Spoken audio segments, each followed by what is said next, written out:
What's up, guys? Matt Gajewski here, back again with the Stochastic DFS channel. And today I'm here to talk the three-game college football slate. It is Sunday, September the 3rd. Before we get started, make sure to hit that thumbs up button, subscribe to the channel, and hit the notification bell so you know when this and all other content goes live. We are also brought to you by Caesars Sportsbook, and they have a new offer for you guys where you can make a $50 wager. This is for new users only, and then you will be paid out $250 in the form of bonus bets. You'll get $50 when that first one settles, and then $50 each week for the next subsequent 4 weeks. If you or someone you know has a gambling problem, please call or text 1-800-GAMBLER. All right, we go into a three-game slate today. This should be a fun one, staggered kickoffs, so make sure you monitor late news. Only really one late news situation I think we'll need to talk about, but we'll get into that. We lead things off with probably the worst game on the slate for DFS purposes. Rutgers taking on Northwestern. It's a 5.5-point spread in favor of Rutgers. Total in the game is 39.5, so it is very low here. We got some questions about contrarian versus chalk talk. Not questions, recommendations that we talk about it more. This is going to be the most contrarian game on the slate for a good reason. It's the worst game on the slate. So if you have the appetite for a lot of risk, this is where you want to go. We'll start with the Northwestern side, anticipating Ben Bryant under center for this team. He is the many-time transfer to Cincinnati, directional Michigan back to Cincinnati, now over to Northwestern. He's not mobile. I think this team is going to be very bad. You have the lowest implied team total on the slate with Northwestern here. So this is pretty challenging for me to get to with Ben Bryant. There's a lot of unknowns with Northwestern. They actually have pretty decent receivers. I don't feel great about this Rutgers team either. So if Northwestern pulled up an upset, I wouldn't be terribly surprised. But Ben Bryant, he's just basically your middling signal caller in terms of pocket passing efficiency, who's going to give you nothing on the ground. He actually projects for negative rushing yards for us. So in terms of price adjusted value, he's not near the top. He's not somebody we are particularly interested in, but he will be contrarian. That's about the best thing we can say for him. In the run game, they are now moving forward with Cam Porter. We saw a little bit of him last year. This was basically the Evan Hull show. They've never been shy about using a bell cow back. You do have different coaches in place now, so this potentially changes, but I'm not really expecting too much of a timeshare.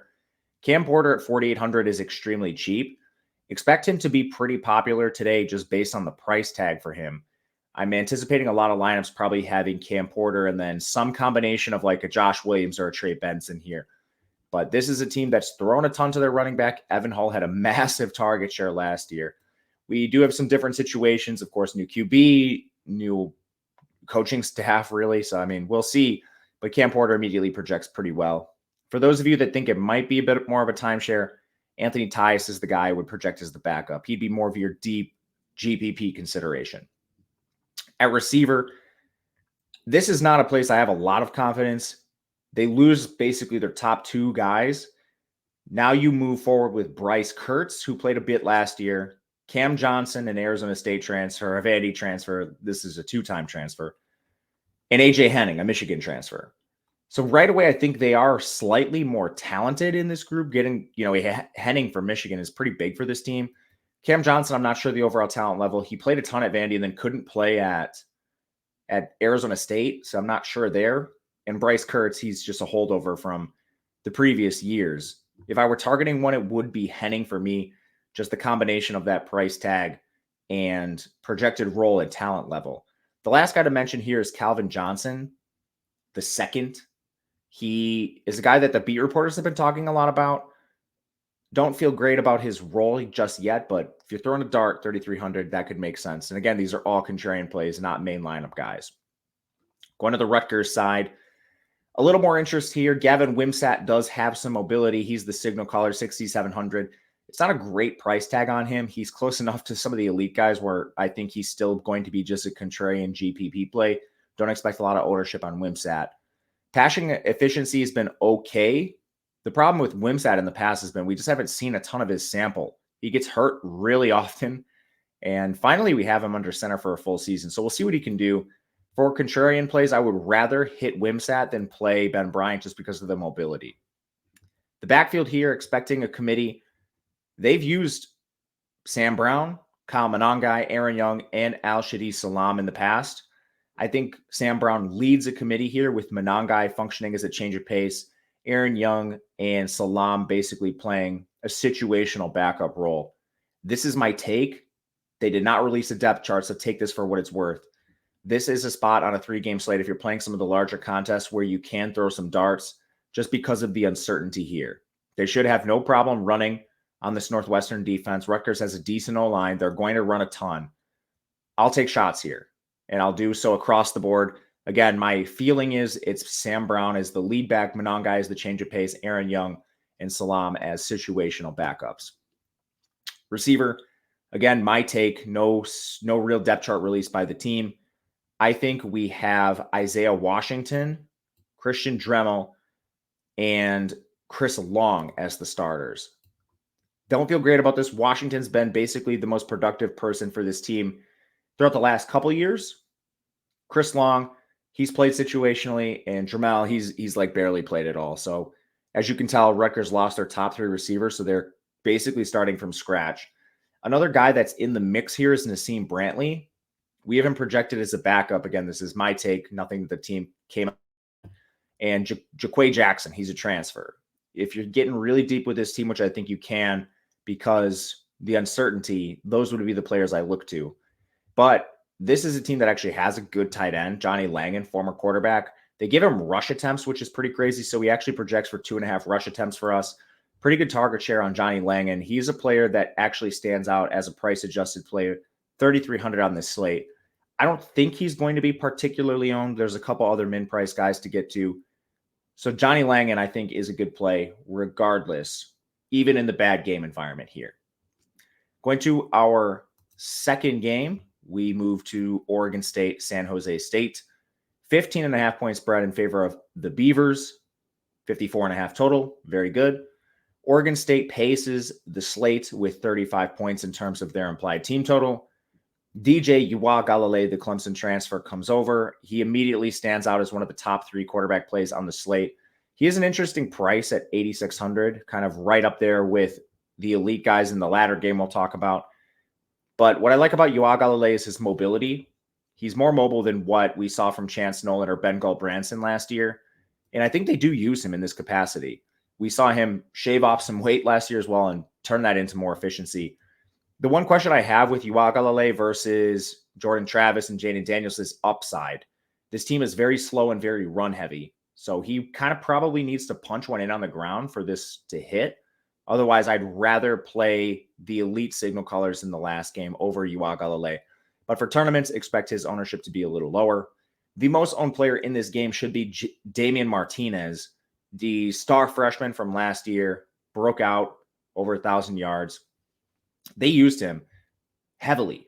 The only question I really have about this backfield is a lot of it had to do with injury. Jam Griffin and Deshaun Fenwick dealt with injuries last year. So at times, Damian Martinez was the only player they could use. And early in the year, they did use a committee. So do we potentially see Deshaun Fenwick and Isaiah Newell listed as co-backups handle some work here? I think the answer is yes. I don't think that means we fade Martinez. I think it means maybe you look at a contrarian Fenwick or Newell in tournaments as a change of pace back because they are massive favorites over San Jose. I think you can maybe gain some leverage. And honestly, I don't really hate playing them both together. They're all pretty cheap here, below 6K. And then Newell is at 4.2. The receiving game, not the most interesting. This team just doesn't throw a lot. Anthony Gold was shockingly efficient last year. He had over 2 yards per route run, which is very good for this team. He's immediately the guy I would like to play. But at 6,200, he's priced up there with like Keon Coleman. This would be just a tournament pivot. He's going to be way less owned, but I think there's a lot less upside here as well. The other 2 starters, Silas Bolden, Josiah Irish. Then they listed a bunch of co-backups. I think at tight end, you've got Velling, Terry, and Overman as the main options. As for the backup receivers, we're probably going to see some combination of Noga, Card, probably looking a little bit at Managi as well. It's not a pass-heavy team, so this isn't the team I'd want to take some shots. That's just for those of you getting deep. Jimmy Vaslin would be involved in that as well. But again, Bolden would be my number 1, and then I think you could throw some darts at Irish and Gold would be my number one. And then I think you can throw some darts at Bolden and Irish just as really expensive contrarian plays. But this is not going to be a situation I'm heavily invested in. I'd probably just run Ua Galilei naked or focus on the backs. San Jose State, big underdog here. Chevon Cordero at 7,200. Like the price tag on Cordero. Just saw him play well against USC's defense. Oregon State's defense is pretty good, but they do replace a ton in their secondary. So that is a question here. And the team total on San Jose State's not terrible. So I think you still are live with 19.5 points. It's better than Northwestern, we'll say that, but it's pretty close to Rutgers, not too far away from the elite teams. So Cordero runs a ton. He handles about 40% of the rush attempts. Some of those are sacks for what it's worth, but he's a very mobile signal caller that helps him. San Jose State runs a version of the air raid that helps him as well. The question I have is, who are you playing him with? The big late news part of this slate is Justin Lockhart again. Sat out last week. A lot of people weren't expecting it. We don't have any update. You're not going to get one. You're going to have to see pregame warmups. Unfortunately, they don't have a good beat reporter. So watch this very, very closely. Have Twitter on your phone up, search his name. He's the number one when healthy. Nick Nash, he stepped up as the number one in his place. This is a former quarterback, 5,400, very, very valuable here. I think he's going to play ahead of Charles Ross and ahead of Malachi Miller in this situation. They're my top three receivers if you get the news that Justin Lockhart is out. If Lockhart's in, I would rank them Lockhart 1, Nash 2, Ross 3. And I want to play one of these guys. I expect Nash to be the most owned. So for those of you playing tournaments, looking for leverage, I think you can go to Charles Ross, Olsen, the tight end, and Miller here. Olsen, we didn't talk about a ton. This is kind of a late news situation too. So he started at tight end, played a ton. That was because Dominic Mazzotti missed the game. We don't have a real update on Mazzotti, but I don't think he plays. Just watch this. I think it's probably a timeshare if he's active, but Sam Olsen's a pretty decent play if Mazzotti is out. He should be the least owned of these four tight ends here. So that's something I am definitely interested in. Final game, the premier game, LSU taking on Florida State. LSU 1.5 point favorite, 56.5 total. Now we have our two elite signal callers. We'll start with LSU. Jaden Daniels, I think, is the best quarterback play on the slate, even at his price tag. Again, it's not hard to get him. We talked about the really cheap running backs. Damien's 5'7". You can play Cordero at 7'2". Get really weird if you want, but it's not hard to fit Daniels is my point. Pretty good passer, really good efficiency. Doesn't push the ball downfield, but honestly, the dink and dunk long drives kind of benefits him because then you don't have turnovers. He's just so mobile here that the rushing equity puts him over the top. At running back, you got a couple injuries for this team. No John Emery, no Armani Goodwin. Josh Williams is listed as the clear starter. And then you had co-backups between Noah Cain and Logan Diggs. If I'm not mistaken, this wasn't a real LSU depth chart. This is just the beat reporters. But Josh Williams had a really good year last year. I'd expect this to be somewhat of a committee, but not even the most expensive back on his team. He's going to be pretty owned tonight and deservedly so. At receiver, Malik Neighbors is going to be your number one. LSU rotates a decent amount behind him, but Neighbors is very safe, the premier stacking option here. Not hard to stack Daniels with Neighbors, so expect that to be pretty owned. And then there is a little bit of uncertainty behind them. So this is where I think you can get leverage with LSU is playing Brian Thomas, Kyron Lacey, Aaron Anderson, going down to a guy like Chris Hilton. Now, in the depth chart, we do have Thomas and Lacey listed as starters, but we do have them rotating a little more than other teams. So that is going to put guys like Aaron Anderson, the Alabama transfer, Chris Hilton, Jaylen Brown. These guys are going to get on the field a little bit here. But once you get beyond that, I think the tight end room is pretty secure with Mason Taylor. He's 4,500. A bit expensive for him, honestly, on this slate. Was expecting it to be a little cheaper. But he has the touchdown equity. He's going to be on the field a ton tonight. They lost their backup this offseason. So they'll have just a couple freshmen, Kamorian Pimpton and Mac Markway behind him. Guess you could throw some darts there, but I take this to mean that we probably see a ton of Mason Taylor at tight end. Also, I don't hate like a GPP Diggs or something, just because we don't have the pure rotation set in stone for this LSU offense and their rotation at running back. Florida State, we move to Jordan Travis, who I think is a very good signal caller here as well. I would prefer Travis to Ua Galilei, so he is my second ranked signal caller overall.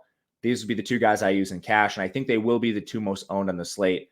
A lot of interesting ways to play them to be contrarian, and this applies to Daniels too. Naked, I think, is going to be very contrarian. It's a 3-game slate. You're naturally going to run into stacks. But with the wide receiver 2s and 3s is another way I want to do this. So Travis, great mobility. He has better efficiency passing than Daniels. Definitely something we can target here. And LSU's weakness in their secondary, their weakness is in their secondary, excuse me. The backfield should be a committee here. You have pretty defined roles. Trey Benson's going to be your 2-down grinder, and he'll play on some 3rd downs as well, so he's not stone dead as a pass catcher. But Lawrence Toafili is the pass-catching back for this team. He more plays in like the pure passing down situations, if you will. Both are awesome backs, so no problem, especially with Benson. He has all the touchdown equity. But if LSU were to like get up in this game, Toafili will play a little bit more, so the pass-catching back should at least be noted here in this spot. Top 2 receivers, and it's very clear it's Johnny Wilson. It's Keon Coleman, the Michigan State transfer. We have Wilson projected slightly ahead of Coleman. Continuity in the offense, familiarity with the signal caller. Coleman comes over from Michigan State. I think this is efficiently priced here. What I will say is I want to play one of them. And I think their ownership is probably going to be pretty split. So I don't have a real feel on who might provide leverage, who might not. Honestly, just having them both will probably keep them in check in total. One thing that might be contrarian is playing both, because I imagine a lot of people will try to use one of Wilson and then probably get like neighbors on the other side. So maybe playing both of these guys in a cheap LSU could be a contrarian avenue to approach. One other thing you could do is play a wide receiver 3 or a tight end on this team. I love Jaheim Bell. He is one of the best tight ends in the country. He'd be top 3 in my rankings with Brock Bowers, and I have to think on the second. But Jaheim Bell was so dynamic last year that South Carolina used him at running back when they dealt with injuries. He is 3,500, and he is going to play a ton tonight. They also have a split between their wide receiver 3. They listed co-starters between West Virginia transfer Winston Wright, missed all last year with injury, and Destin Hill. They're very cheap, and you could definitely throw some darts here. Otherwise, like Marqueston Douglas, Kyle Morlock, they're going to rotate in at tight end. You will see a snap here and there from Kentron Poitier, Darion Williamson, Deuce Spann. I don't love those guys. I would rather just take shots on Winston Wright, Destin Hill, or just play Jaheim Bell, man. Like 3,500 Jaheim Bell is such a good value. And honestly, I think he's probably under-owned because of Keon Coleman and Johnny Wilson in the same offense. But that was a lot of time on a 3-game slate. Let me know what you guys think of the video. Leave a comment, hit the thumbs up button on the way out. Follow me on Twitter at Matt_Gajewski. And we will be back tomorrow to break down the showdown slate. Good luck, everyone. We'll see you then.